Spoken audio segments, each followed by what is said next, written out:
Hello, ninth graders. I am Nefertari and Kenjay. It's my great pleasure to be your homeschooling teacher for our distance learning program at Detroit Public Schools Community District. I am an instructional coach with leading educators, and I will be leading the learning for English Language Arts grade 9. What can you expect from our weekly videos? Well, each video will be a little different depending upon the lesson, but as far as the general structure of what you can expect, there will be a list of the resources and materials needed for each lesson. I will provide a brief overview of the learning you can expect from each lesson.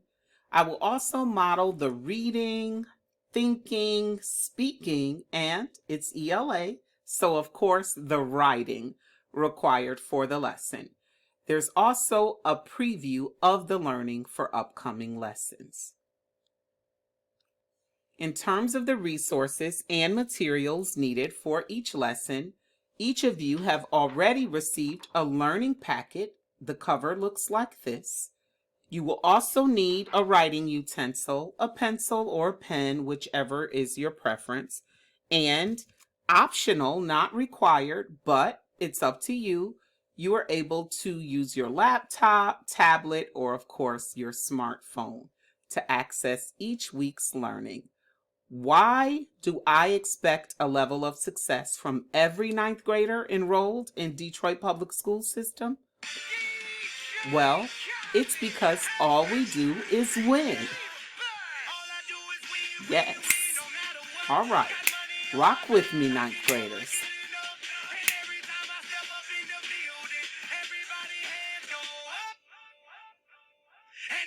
And they stay there. Yes. Up, down, up, down, up, down. All we do is win. Detroit Public Schools Community District. Let's keep learning.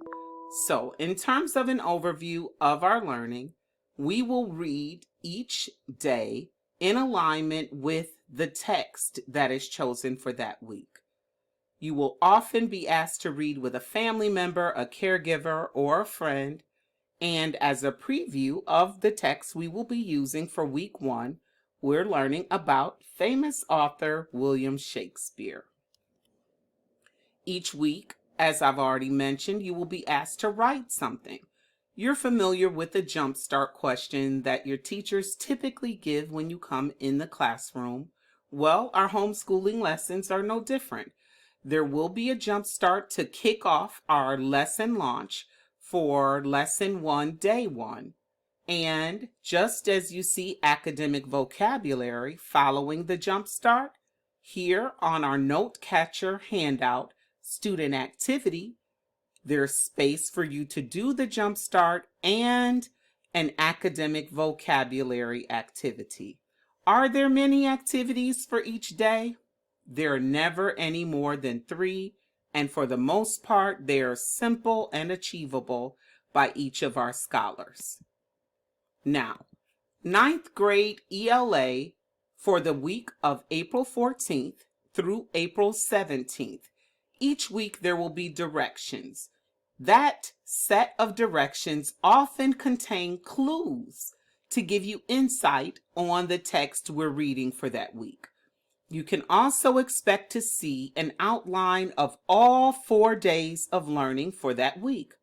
Each week, you will receive this outline, and then each day we ask that you watch your video of the day, read the text aligned to your activities, and then do the activities that are assigned. In terms of an overview of each lesson, you will see the essential question that guides our learning for the week. This week's essential question has been circled. Do we determine our own destinies? Take a moment and think about that, scholars. Destiny, as in fate, as in the way my life turns out? Sure. Do we determine our own destinies? Well, before you get to answer that essential question for yourself, We'll do some activities, and there will always be guiding questions to lead you toward that answer. Here's an example of guiding question number 1. Is our future predestined, or is it based upon personal choice? That's a question that you will answer this week, 9th graders. Guiding question number 2. Shakespeare's plays were written more than 400 years ago. Why do they continue to be popular today? That is the question. In addition to the essential question and those guiding questions, there's a launch activity for each day.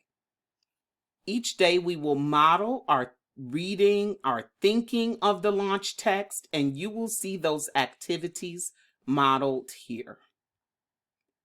For example, early life of William Shakespeare starts by saying no birth records exist for Shakespeare. A sample annotation that you might want to write, students. The author is using this detail to hook the reader. There will also be annotations that I've already typed into our text. For example, this text says William was the 3rd child of John Shakespeare, a leather merchant, and Mary Arden, a local heiress. Heiress, as in heir to a fortune? Ooh, okay. How does this biographical information contribute to insight of Shakespeare's social status?